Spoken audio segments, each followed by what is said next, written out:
Isso aqui é uma música, hein? I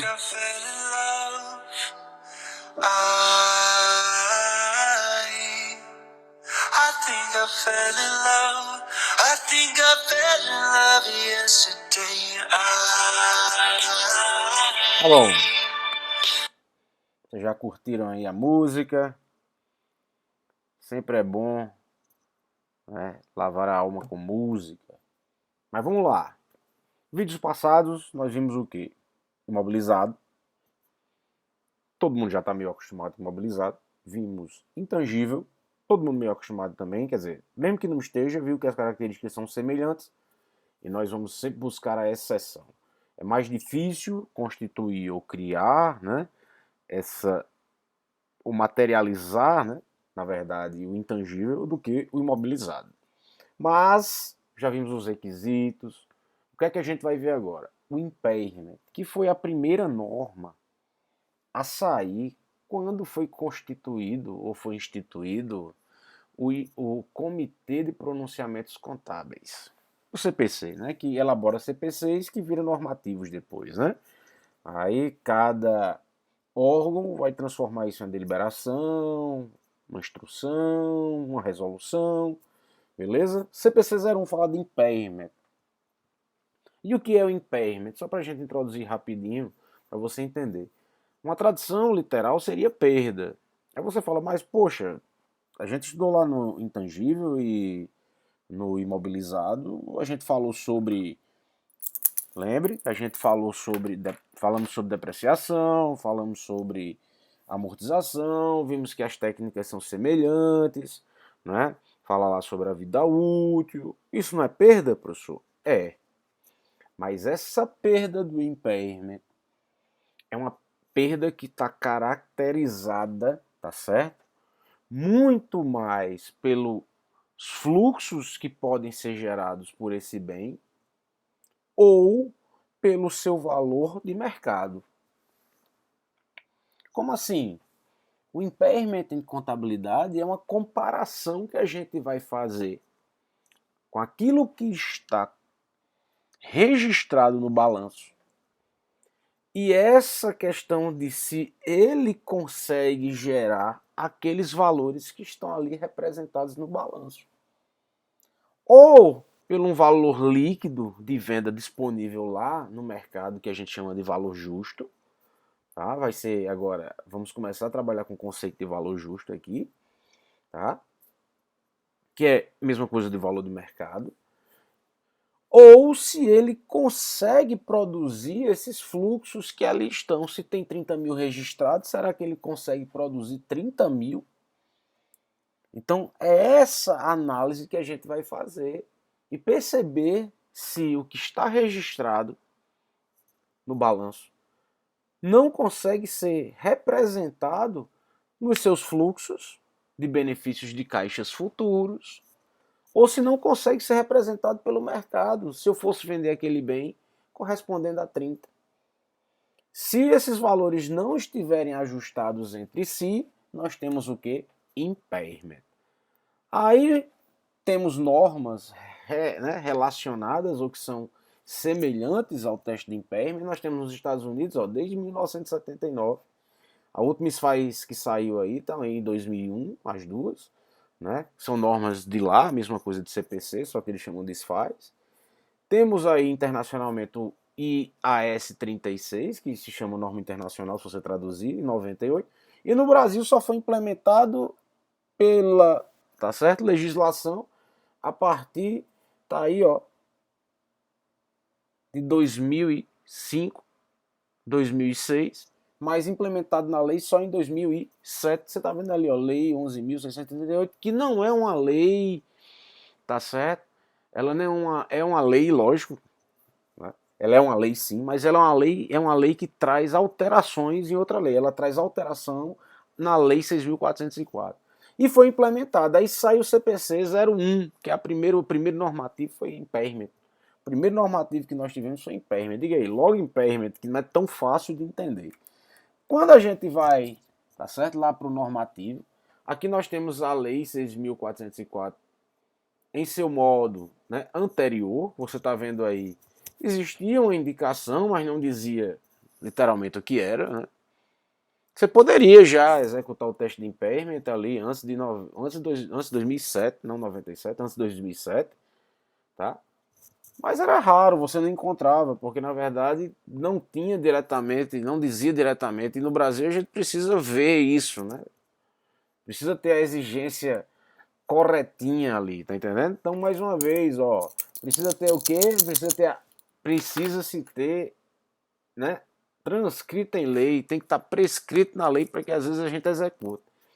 Você está vendo que os Estados Unidos, lá fora, é uma coisa mais corriqueira o teste de impairment. No Brasil, pouco tempo para cá, quer dizer, nós vamos fazer aí 13 anos aproximadamente de teste de impairment, né? Que não foi fácil no início, não.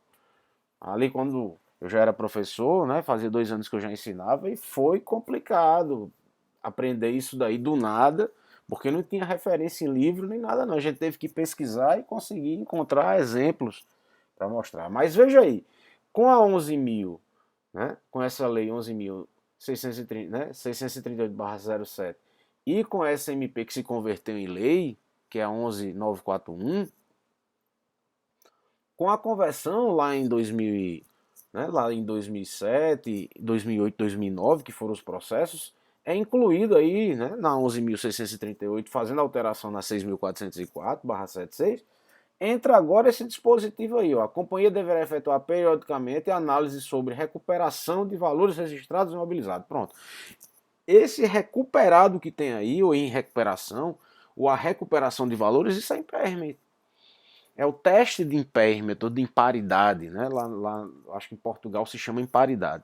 Mas você está vendo aí que a implementação, aí ele diz, ó, registradas as perdas do valor do capital aplicado quando houver decisão de interromper os empreendimentos ou atividades a que se destinam, ou quando comprovado que não poderão produzir resultados suficientes para a recuperação desse valor. Então, você está vendo aí que nesse inciso primeiro, né, a exigência normativa legal em relação ao teste de impairment. Eu prefiro chamar de impairment. Eu gosto de chamar de impairment. A gente vai chamar valor recuperável de ativos, mas eu prefiro chamar de impairment. Tá? Então você está vendo aí. No entanto, você tem que entender. Ele está falando aí de imobilizados intangíveis. Então, mas professor, só nesses? Não. Não, só nesses não. O impairment ele vai estar em todos os outros normativos. E qual é a diferença agora? É que, por exemplo, o CPC 01 ele vai ser aplicado em alguns casos para algumas coisas. Mas os normativos, via de regra, técnicos em contabilidade, vão sempre trazer o impairment consigo. Tá? Por isso que algumas vezes a gente vai ver lá que ele vai excluir, porque tem normativos que vão tratar dessa perda, mas o normativo técnico específico vai tratar. Não deixa de ser impairment. Eu só não vou aplicar o caso geral. Eu vou aplicar a norma específica, como a gente já viu em vídeos anteriores. Tá? Mas vamos continuar aqui, porque eu falo demais, Jesus. Mas vamos lá. O artigo 179 da Lei 6.404. Todos esses itens que você está vendo aí. Tá vendo aí, ó? Grupo investimento. Aplica-se impairment, sim.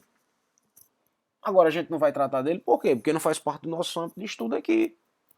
Mas se aplica nos investimentos, sim. Ativo imobilizado e no intangível, já que a gente estudou anteriormente sobre isso, eu vou, tá, me preocupar mais com ativo imobilizado e tangível. Mas o investimento pode ser aplicado? Pode. O normativo diz. Não sei qual item, mas lá no normativo diz. Tá? O normativo vai fazer essa indicação, sim. Mas vamos lá, para mim aqui, vamos aqui comigo.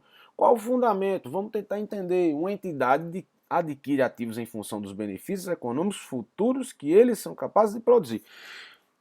O ativo é um recurso, mas tem a característica de produzir benefícios. Tá? Então, benefícios econômicos futuros são considerados como aqueles potenciais de contribuir direta ou indiretamente com geração de fluxo equivalentes à caixa da empresa, sendo que sua obtenção é o resultado de transações ou eventos passados. Então, o que é que ele está querendo dizer isso? Meu fundamento são os benefícios que esse bem, quando eu contabilizei lá no meu balanço?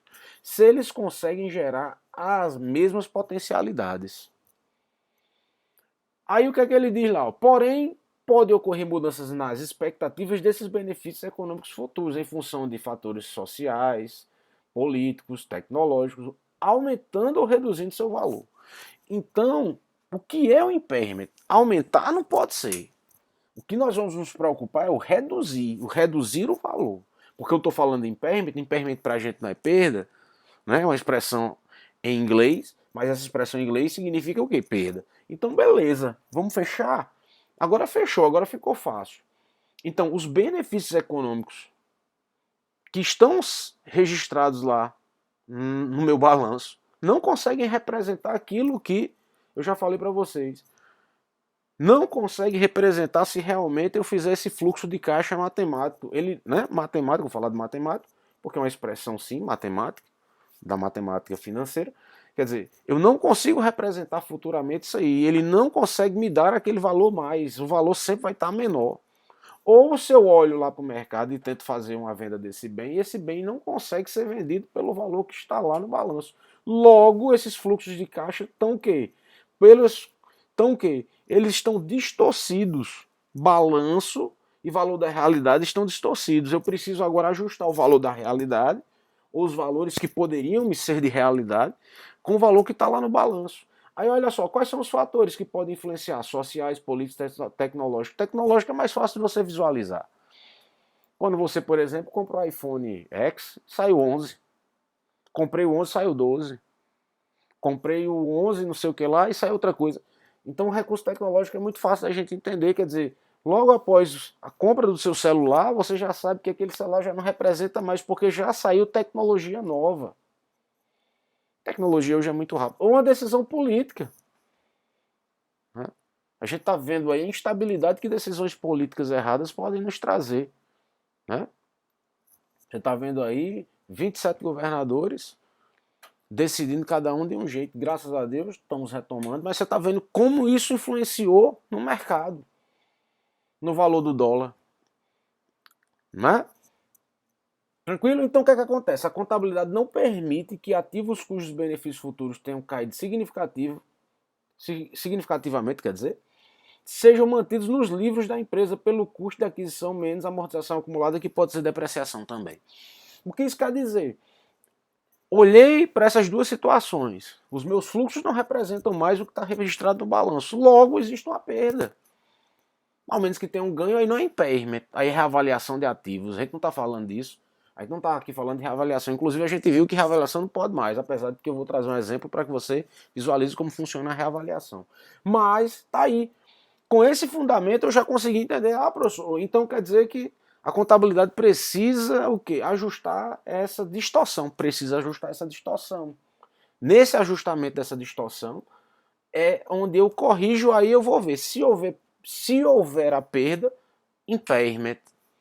Tranquilo? Mas a gente vai ver isso tudo direitinho no lançamento, vai ver tudo direitinho, fácil de você visualizar. Conceito tá aí.